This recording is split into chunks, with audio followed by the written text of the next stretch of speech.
Resulta paradójico pensar en la siguiente imagen. A ver si estamos de acuerdo. Imaginemos que alguien intenta arreglar un teléfono móvil de última generación con toda su microtecnología, usando un martillo de la edad de bronce. Bueno, sonaría a desastre absoluto. Totalmente. La idea parece completamente absurda, claro. Vivimos en la era de los algoritmos de alta frecuencia, de las transferencias inmediatas. Y de la inteligencia artificial gestionando carteras de inversión, sí. Eso es. Y sin embargo, para sobrevivir a la inflación que erosiona el poder adquisitivo hoy en día, resulta que el mejor manual de instrucciones no es un código de programación. Desde luego que no. Está escrito metafóricamente en unas tablillas de arcilla de hace 5.000 años. Bienvenidos a este análisis a fondo. Esa metáfora del martillo encierra el verdadero problema de nuestra época. Buscamos soluciones cada vez más complejas para intentar resolver angustias financieras modernas. O sea, nos complicamos la vida. Exacto. Pasando por alto que las respuestas fundamentales, la mecánica básica del dinero, lleva milenios inventada y documentada. Pues hoy vamos a cruzar dos mapas muy distintos para aprender a leer esas tablillas antiguas y convertirlas en herramientas útiles para cualquiera que busque mejorar sus finanzas.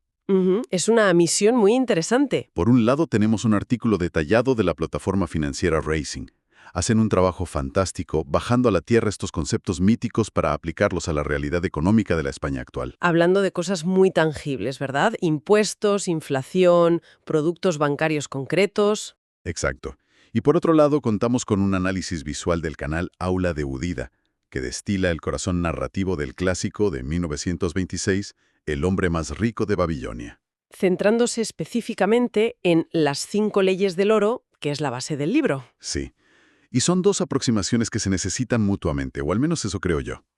Lo son, sin duda. El análisis en vídeo proporciona el marco de comportamiento humano, la psicología detrás de las decisiones. Mediante la parábola, claro. Eso es. Mientras tanto, el documento de Racing nos ofrece la infraestructura técnica. Nos dice en qué botones hacer clic hoy en día para replicar lo que los babilonios hacían con sacos de grano. Es que el contraste es brutal. Es navegar por un panorama de incertidumbre económica con un mapa dibujado a partir de parábolas de Mesopotamia. Y para entender las leyes que proponen estas fuentes, primero hay que conocer a los protagonistas. Pues todo empieza con Arcad, un hombre que nació como un simple esclavo y a base de disciplina llegó a ser el hombre más rico de Babilonia. Y luego está Anomasir, su hijo. Y la dinámica entre este padre y este hijo no es un mero adorno literario, ¿eh? Es el núcleo para entender cómo funciona la transferencia de riqueza. Claro, el problema de los herederos. Arcad se enfrenta al dilema clásico de las familias adineradas: regalar la fortuna a su hijo sin más o asegurarse de que posee la estructura mental para no destruirla. Porque el dinero sin un recipiente intelectual que lo contenga, pues se evapora. Vale, vamos a desgranar esto, porque la prueba que le pone es de traca. Es bastante severa, sí. Arcad le entrega a Anomasir una fortuna considerable en oro, un atajo enorme en la vida, pero crucialmente también le entrega una tablilla de arcilla. Y en esa tablilla están grabadas las leyes, la sabiduría sobre cómo administrar correctamente ese oro. ¿Y cuál es la reacción del hijo? Pues ignora por completo la tablilla. Se va directo a las carreras de caballos. Y apuesta el oro dejándose llevar por la adrenalina. Exacto, y lo pierde absolutamente todo. Solo cuando se ve en la miseria más absoluta, se digna a leer las instrucciones. Es muy revelador. Es el equivalente moderno a darle a alguien el premio gordo de la lotería junto con un manual titulado Cómo no arruinarse, y ver cómo tiran el manual a la basura de camino al concesionario de coches de lujo. Lo fascinante de esto es que la historia ilustra un sesgo cognitivo que sigue intacto hoy en día. O sea, que no hemos cambiado tanto en 5.000 años. Para nada. El vídeo de Aula de Vida pone mucho énfasis en esta tragedia recurrente. El cerebro humano está programado para buscar la recompensa inmediata, el dopaminazo del dinero rápido. Claro, el pelotazo. Exacto. Adquirir sabiduría, por el contrario, requiere fricción, paciencia y estudio. Esa falta de cimientos financieros es el mecanismo exacto que lleva a dilapidar fortunas repentinas. Terminando a menudo con deudas paralizantes, ¿no? Y problemas legales graves. La riqueza material sin educación financiera previa actúa como un acelerador hacia la ruina. Entonces el dinero actúa solo como una lupa de los malos hábitos. Completamente. Y es precisamente en ese pozo de desesperación, sin una sola moneda en el bolsillo, cuando Anomasir lee por fin la tablilla y se topa con la primera ley del oro. la base de todo el edificio. La fuente explica que esta primera ley exige ahorrar al menos el 10% de los ingresos para crear un bien previsor para el futuro, el clásico concepto de pagarse a uno mismo primero. Y ese pagarse a uno mismo requiere una reestructuración completa de cómo entendemos un salario. A ver, explícanos eso. Normalmente, una persona cobra su nómina e inmediatamente empieza a pagar a otros, al casero, al supermercado, a la compañía de la luz. Y si sobra algo al final de mes, pues se ahorra. Exacto. Pero la primera ley invierte el orden. El artículo de Raizen traslada esta idea a metodologías contemporáneas para hacerlo viable, introduciendo la regla del 50-30-20. Ah, sí. Destinar un 50% a necesidades ineludibles, un 30% a deseos o estilo de vida, y apartar religiosamente un 20% al ahorro o inversión. Nada más recibir el ingreso. Eso es clave. También mencionan métodos como el de los objetivos SMART para dejar de ver el ahorro como una idea abstracta. Ya no vale decir quiero ahorrar más, ¿eh? No, tiene que ser específico, medible, alcanzable, relevante y con un tiempo definido. Es decir, voy a transferir 100 euros a una cuenta separada el día 1 de cada mes durante todo este año. Porque el método SMART transforma un deseo etéreo en una obligación contractual con el propio futuro. Y para encontrar esos 100 euros, el análisis incide en localizar las fugas de capital. Es imposible llenar un cubo que tiene agujeros en la base. Y fíjate, esos agujeros tienen unos nombres maravillosos en las fuentes. Sí, hablan de los gastos hormiga, que es ese café diario o el snack de la máquina expendedora. Parecen transacciones inofensivas de 2 euros, pero anualizadas suponen un impacto contundente. Y luego están los gastos vampiro, un término genial para describir esa suscripción mensual al gimnasio que nadie pisa. O la plataforma de streaming que lleva meses sin abrirse. Claro, son pequeñas mordidas que drenan el presupuesto mensual desde las sombras. La psicología detrás de los gastos vampiro es la falacia del coste hundido y la inercia pura y dura. A las empresas les encanta esa inercia. Obvio. Las empresas de suscripción cuentan con que el esfuerzo mental de cancelar un servicio de 10 euros parece mayor que simplemente dejarlo correr otro mes. Pues domesticar estos gastos es el paso previo innegociable antes de intentar aplicar la regla del 10%. Sin duda. Pero claro, aquí hay que hacer de abogado del diablo y mirar a la calle. Plantear un ahorro forzoso del 10% suena impecable en una hoja de cálculo. Ya sé por dónde vas. Una realidad muy común para quien nos escucha. Un salario de 1.000 o 1.200 euros, lidiando con alquileres disparados y la inflación en el supermercado. Es una situación muy tensa. Apartar ese porcentaje puede suponer un sacrificio extremo. ¿No resulta esta ley de Babilonia un poco insensible a la economía actual? ¿Es ese porcentaje un dogma grabado en piedra? Esa objeción refleja la barrera de entrada más dura de las finanzas personales hoy en día. Si conectamos esto con el panorama general de la economía española, el propio artículo de Raizen lo asume. Claro, reconocen que no es fácil para todos. Exacto. Asumen que el grado de dificultad varía drásticamente según el estrato salarial. No obstante, el mecanismo subyacente no busca castigar, sino romper la inercia. O sea, empezar con algo, por mínimo que sea, dinero antes de gastarlo. Porque eso cambia la mentalidad de consumidor a gestor de capital. Ese fondo modesto actúa como escudo frente a imprevistos médicos o laborales. Y siembra la semilla indispensable para el siguiente paso. Porque, claro, la inflación devora el dinero estático. Se lo come vivo. Aunque logremos guardar ese 10% bajo el colchón, su valor de compra se marchita año tras año. Y Nomasir aprendió a base de golpes que acumular no es suficiente. Ahí descubrió la segunda ley. El oro debe trabajar. Y aquí es donde las tablillas de arcilla conectan de lleno con las herramientas de la banca moderna que desgrana Raizen. La metáfora que usa la segunda ley es brillante. Postula que el oro trabaja con diligencia y se multiplica como los rebaños en los campos. Como los rebaños en los campos. Me encanta. Para el poseedor sabio, claro. En la antigüedad, un rebaño generaba lana, leche y nuevas crías. Y esas crías a su vez generaban más recursos. Es la explicación agrícola de un concepto matemático que hoy gobierna las finanzas mundiales. Aquí es donde se pone muy interesante. La plataforma Raizen traduce esta metáfora pastoril al concepto del efecto bola de nieve. El famoso interés compuesto. Eso es.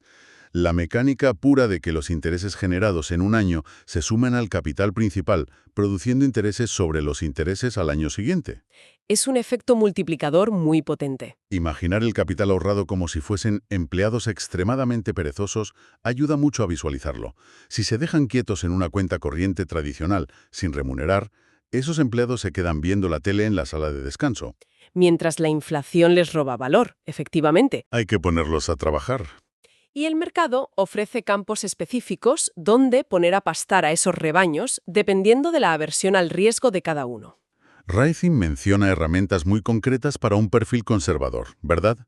Sí, hablan de cuentas remuneradas que alcanzan, por ejemplo, un 2,02% TAE o depósitos a plazo fijo llegando hasta el 2,81% TAE. En un depósito básicamente uno cede la liquidez de su dinero a una entidad durante un plazo pactado, pongamos 12 meses, y a cambio se garantiza una rentabilidad exacta.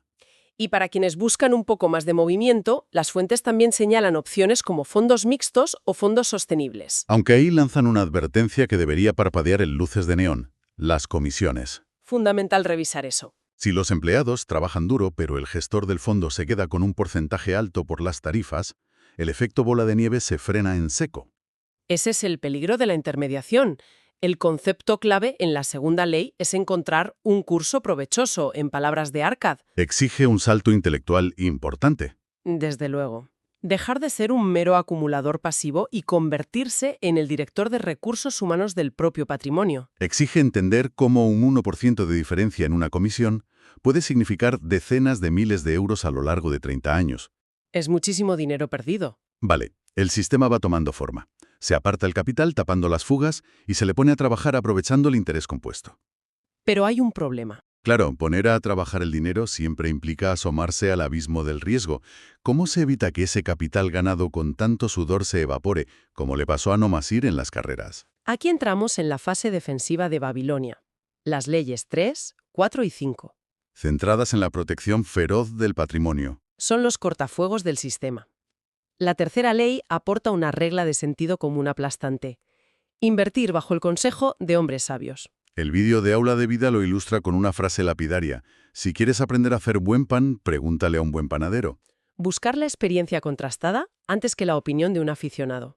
Que parece evidente. Pero es increíble la facilidad con la que se ignora, ¿eh? Y esto nos lleva a la cuarta ley. Que advierte que el oro escapa de quienes invierten en negocios con los que no están familiarizados. O que se dejan llevar por allegados sin experiencia. Es el clásico escenario de la cena familiar donde alguien, el típico cuñado, recomienda fervientemente invertir los ahorros en una criptomoneda incierta. O en un negocio de importación del que nadie en la mesa entiende los fundamentos operativos. Asegurando que uno se va a hacer rico en 2 meses. Ese escenario describe perfectamente el sesgo de familiaridad mezclado con el miedo a quedarse fuera, el famoso FOMO. Se confunde el afecto personal con la solvencia técnica. Y esto enlaza de forma natural con la quinta ley, la barrera contra la codicia desmedida. La fuente cita una traducción casi poética del libro. Los intereses de los usureros son irresistibles cantos de sirena que atraen a los imprudentes hacia las rocas de la perdición y el remordimiento. Las promesas de retornos astronómicos sin esfuerzo son la señal universal del colapso. Cantos de sirena en forma de aplicaciones móviles ultra sofisticadas o anuncios en redes sociales que prometen un retorno del 50% en 30 días. El disfraz cambia, pero el engaño de la antigua Babilonia es idéntico. El reto es saber detectar eso. Esto plantea una pregunta importante. ¿Cómo se construyen filtros reales hoy en día frente a estos ataques? Pues el documento de Rising recoge este guante y traza un perímetro de seguridad muy claro, usando la regulación financiera moderna como escudo. Sugieren buscar productos clasificados con un nivel de riesgo de 1/6. El escalón de mayor protección, sí. Y detallan la importancia crítica de operar exclusivamente con entidades cubiertas por el Fondo de Garantía de Depósitos. Que este mecanismo europeo es fundamental. Asegura que incluso si el banco quiebra, el Estado respalda hasta 100.000 euros por titular y cuenta. Y mencionan explícitamente herramientas respaldadas por el Estado, como las letras del Tesoro o los bonos del Estado español. Como el refugio definitivo contra esos cantos de sirena. Exactamente, porque adquirir deuda pública significa prestar dinero al país que cuenta con el respaldo de la recaudación fiscal para devolver el principal más los intereses. La lección implacable de estas tres leyes de protección es que la riqueza sólida se cristaliza con tiempo, paciencia y comprensión, rechazando cualquier esquema mágico. No hay atajos reales. Entonces, ¿qué significa todo este entramado? Recapitulemos un poco la maquinaria. Forzar el hábito del 10% bloqueando las fugas. Multiplicar el capital con el interés compuesto. Y levantar un muro de normativas y sentido común contra los estafadores. Pero subyace una duda casi filosófica. A ver, cuéntame, ¿cuál es el propósito final? ¿La meta es simplemente acumular un contador digital cada vez más grande en la pantalla del banco? Para nada. El propósito final jamás ha sido la acumulación compulsiva, sino la compra sistemática de tranquilidad futura. El análisis de Racing subraya que el objetivo último de esta sabiduría en el siglo XXI es asegurar los ingresos futuros. Y al hacerlo, tocan una arteria vital de la preocupación social actual en España, que es el desafío demográfico. La famosa inversión de la pirámide poblacional. La tasa de natalidad cae mientras la esperanza de vida se alarga, afortunadamente. Pero matemáticamente esto genera un debate de tensión constante sobre la sostenibilidad del sistema público de pensiones. Y sobre el nivel adquisitivo que tendremos durante la jubilación. Ese escenario de incertidumbre sobre la edad de oro es lo que dota de una urgencia absoluta a la lectura de estas tablillas hoy en día. Las fuentes apuntan a instrumentos muy específicos orientados a largo plazo para mitigar esto. Mencionan los planes de pensiones tradicionales y también los PIAs. Los planes individuales de ahorro sistemático. Eso es. Y lo brillante de un PIAs no es únicamente la facilidad de automatizar una pequeña aportación mensual. Sino su arquitectura fiscal en España, ¿verdad? Exacto. Si ese plan se mantiene a lo largo de los años y llegado el momento se rescata en forma de renta vitalicia, Es decir, un pago garantizado mes a mes hasta el final de la vida. pues si se hace así, las exenciones de impuestos sobre los beneficios generados son enormes. Es la versión moderna de diseñar un flujo de agua constante para cuando ya no se tenga fuerza para ir al pozo. Me gusta esa imagen. Político que empezó en las calles polvorientas de Mesopotamia. Y ha terminado en el sistema fiscal español actual, se reduce a algo muy simple. La necesidad humana más básica de todas. La búsqueda de seguridad ante lo impredecible. Hay una cita de George Clason, destacada en las fuentes, que encapsula esta intemporalidad de forma magistral. ¿Qué dice exactamente? Dice, recuerda esto. El sol que brilla ahora es el mismo que brillaba cuando nació tu padre y el mismo que brillará cuando muera el último de tus nietos. ¡Qué potente! Los vehículos financieros evolucionan radicalmente. Pasamos de grabar muescas en arcilla húmeda a ejecutar transferencias internacionales mediante biometría en el móvil. Sin embargo, las leyes gravitacionales que dictan la retención, multiplicación y protección del esfuerzo humano no han cambiado ni un milímetro. ¿Es una perspectiva espectacular para poner las cosas en su sitio? Totalmente. Vamos a destilar rápidamente las 5 columnas vertebrales que hemos extraído de estas dos fuentes, para quien los escucha. Perfecto. Primero, adquirir la estructura mental y la educación financiera antes de intentar capturar riqueza. Segundo, imponer el peaje innegociable de pagarse a uno mismo primero, taponando de inmediato los gastos vampiro. Tercero, poner a trabajar el capital para que el interés compuesto empiece a rodar. Cuarto, exigir el consejo de panaderos expertos antes de comprar harina. Y quinto, huir en dirección contraria de cualquier canto de sirena que prometa atajos rápidos. Es un decálogo impecable que separa a los constructores de patrimonio de los apostadores en las carreras. Llegados a este punto, viendo que estas reglas son matemáticamente eficaces y que han sobrevivido 5.000 años a imperios y crisis. Y pandemias y cambios de moneda. Exacto. Esto nos lleva a plantear un escenario que invita a cuestionar cómo funciona nuestra sociedad desde la base. Y nos mete en un terreno incómodo pero necesario. Si sabemos a ciencia cierta que aplicar el 10% y entender el interés compuesto cambia el destino de una persona, ¿Por qué estos conceptos están ausentes de la educación obligatoria? esa es la gran pregunta. Si esta es la verdadera ley de la gravedad de la economía cotidiana, que no se enseñe de forma estructurada resulta alarmante. Al mismo nivel que las tablas de multiplicar o la gramática, vamos. Quizás el verdadero fracaso no resida en la falta de recursos económicos puntuales. Sino en el secuestro institucional de esta sabiduría. Un modelo económico que basa gran parte de su motor en ciudadanos que actúan como nomasir, priorizando el gasto emocional inmediato, se beneficiaría muy poco de una población educada bajo los principios de Arcad. Nos deja una última reflexión basada en el texto. Nuestros actos sabios nos acompañan a lo largo de toda la vida para servirnos. Del mismo modo, nuestros actos imprudentes nos persiguen para atormentarnos. ¡Qué gran verdad! Así que lanzo una provocación para quien nos escucha. Si alguien auditara nuestros gastos de los últimos 30 días, buscando aplicar la sabiduría de Babilonia, Una auditoría de 30 días. sí, ¿qué encontraría esa persona? El historial de un futuro Arcad construyendo seguridad paso a paso. O las frenéticas apuestas de caballos de Nomasir. Ahí queda eso para reflexionar. Ha sido un placer desgranar todo esto. Hasta la próxima inmersión en nuestras fuentes.